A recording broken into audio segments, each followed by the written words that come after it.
చారానగాలే అయితే నిన్న మా సబితక్క ఇట్లనే ఒక మీటింగ్ పెట్టింది. ఆ చేవెళ్ళ కాన్స్టిట్యున్సీలో నవాబ్పేట అని ఊరు ఉంటుంది.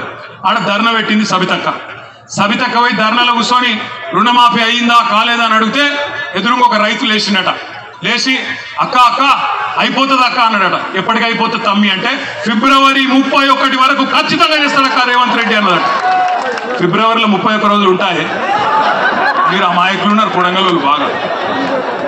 ఫిబ్రవరి 31 అంటే కూడా నమ్ముతాడు. ఫిబ్రవరిలో 28 రోజులు ఉంటాయి. 4 ఏళ్ళలో ఒకసారి 29వ రోజు వస్తుంది. 31 ఆడుంటుంది. రేవంత్ రెడ్డి కథకి ఇట్లుంటుంది. తులం బంగారం అన్నాడు వచ్చిందా? వెళ్ళి లగ్గాలు ఆగిపోయినాయి అవుతున్నాయి. మరి ముఖ్యమంత్రికి తులం బంగారం దొరకలేదా? ఏడా బంగారం షాపులో నమ్ముతలేడా? అయింది పతారా లేదా ముఖ్యమంత్రికి? తులం బంగారం లేదు, స్కూటీ లేదు, రుణమాఫీ లేదు. ఏమన్నాడు ఆ రోజు రైతులను?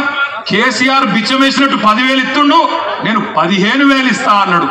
ఇంతకుముందు ఎవరో మంచి ప్లకార్డు పట్టుకున్నాడు ఎవడో తమ్ముడు. రేవంత్ రెడ్డి ఎంత బాకినాడు అది పంపి ఒకసారి యాద పెట్టుకోండి మీరు. రేవంత్ రెడ్డి వచ్చినాక రైతు బంధు ఇప్పటికి రూపాయి కూడా ఇయ్యలే, 1 రూపాయి కూడా ఇయ్యలే. నేను ఉత్తగానే చెప్తలేను ఈ మాట.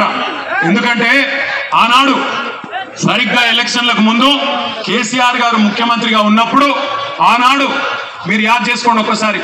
కేసీఆర్ గారు 12 సార్లు ఇచ్చిండు రైతు బంధు. ఒకసారి కాదు, 2 సార్లు కాదు, 12 సార్లు 73,000 కోట్ల రూపాయలు టింగు అనుకుంటా బ్రహ్మాండంగా మన ఖాతాలో పడుతున్నాయి. అట్లనే కరెక్ట్ గా మన ఎలక్షన్ ముందు కూడా అసెంబ్లీ ఎలక్షన్ల ముందు కేసీఆర్ గారు 7,600 కోట్ల రూపాయలు జమ చేసి పెడితే ఇదే రేవంత్ రెడ్డి ఉత్తరం రాసిండు ఎలక్షన్ కమిషన్ రాసి కేసీఆర్ ఇచ్చిన రైతు బంధు వేస్తే మళ్ళా రైతులు ఆయనకే గుద్దుతారు, నేను కొడంగల్లో కూడా ఓడిపోతా, మా పార్టీ ఓడిపోతుంది, మళ్ళా గెలవది ఆపు అన్నాడు. వాళ్ళు ఆపిండు. ఇక బడేబాయి చోటేబాయి కదా, చోటేబాయి చెప్పిండు, బడేబాయి విన్నాడు, ఆపేసింది. ఆపినాక ఏమైంది? ఆపినాక అదే పైసలు రేవంత్ రెడ్డి ముఖ్యమంత్రి అయింది. అయినాక మరి వెంటనే ఇయ్యాలి కదా, ఇయ్యలే.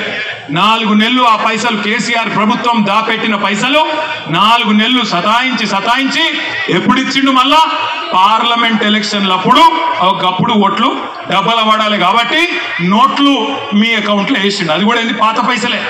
5,000 ఇచ్చిండు తప్ప 7,500 ఇయ్యలే. కాబట్టి మొదటి పంట బాకీ 2,500 రూపాయలు ఎకరానికి. 7,500 ఇస్తా అన్నాడు, 5,000 ఇచ్చిండు ఆనాడు డిసెంబర్ 23లో. ఆ తర్వాత వానకాలం వచ్చింది, రైతు బంధు ఇచ్చిండు. ఆ వానకాలం రైతు బంధు ఇచ్చిండు, అయ్యలేదా?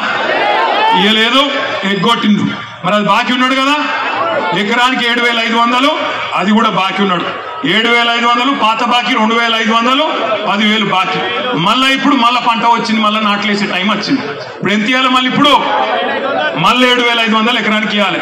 కాబట్టి రేవంత్ రెడ్డి మనకు మొత్తం ఉన్న బాకీ ఎంత ఎకరానికి? ఎంత? ఏమి కొడంగల్లో హుషారు లేరు? ఎకరానికి 17,500 రూపాయలు బాకీ ఉన్నాడు. మా ఆడబిడ్డలు యాద పెట్టుకోవాలి. కాంగ్రెస్ వాడు వస్తాడు మళ్ళా ఇంటికి, మళ్ళా ఓట్లు వచ్చినాయి కదా, జెడ్పీటీసీ, ఎంపీటీసీ, సర్పంచ్ కాగానే అక్క, చెల్లె, అమ్మ, అత్త, చిన్నమ్మ, వదినే అనుకుంటూ వస్తారు. వచ్చి మళ్ళా ఇస్తూనే ఉన్నాం, రేవంత్ రెడ్డి ముఖ్యమంత్రి, మన ఎమ్మెల్యే ఆయననే, గుద్దు నువ్వు అయితే ముందు అని చెప్పి ఆయనతో గుద్దించుకుంటారు. అయితే ఏమవుతుంది లాస్ట్? మళ్ళా 1 రూపాయి కూడా మళ్ళీ ఓట్లు దాటిందంటే ముందే కేసీఆర్ సార్ ఏం చెప్పిండు?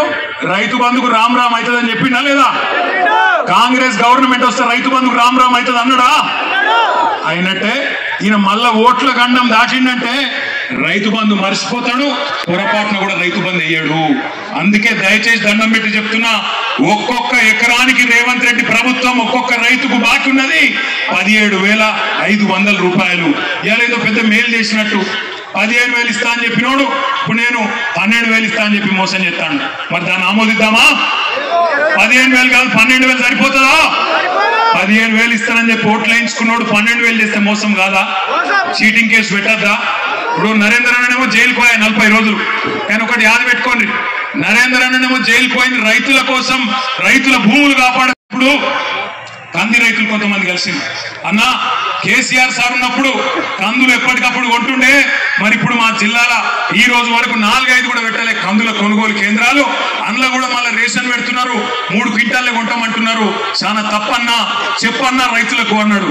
మరి మన కంది రైతులకు కూడా నేను విజ్ఞప్తి చేస్తా ఉన్నా, అద్భుతమైన కంది పండించే రైతులు మన కొడంగల్లో, మన పరిగిలో, మన వికారాబాద్లో, మన తాండూరులో, ఈ ప్రాంతంలో నారాయణపేటలో చాలా మంది ఉన్నారు. మీరందరూ ఆలోచన చేయాలా. మననీయాల తొండలు గుడ్లు పెట్టని భూములను అవమానం చేస్తున్న ముఖ్యమంత్రి మనకు అవసరమా ఆలోచన చేయండి. అట్లాగే ఇక్కడికి వస్తుంటే నాకు పెద్దలు కేసీఆర్ గారు ఒక మాట ఫోన్ చేసి చెప్పినారు. కేసీఆర్ సార్ దగ్గరికి ఈరోజు కొంతమంది వచ్చినారు. హుజూర్ నగర్ నుంచి నాయి బ్రాహ్మణ సోదరులు, రజక సోదరులు, వాళ్ళందరూ పోయి సార్ని కలిసిండ్రు. అక్కడ కలిసి ఆ రజక సోదరులు చెప్తున్నారట, సార్ మీరున్నప్పుడు మాకు 200 యూనిట్ దాకా మాకు కరెంటు ఫ్రీగా వస్తుండే.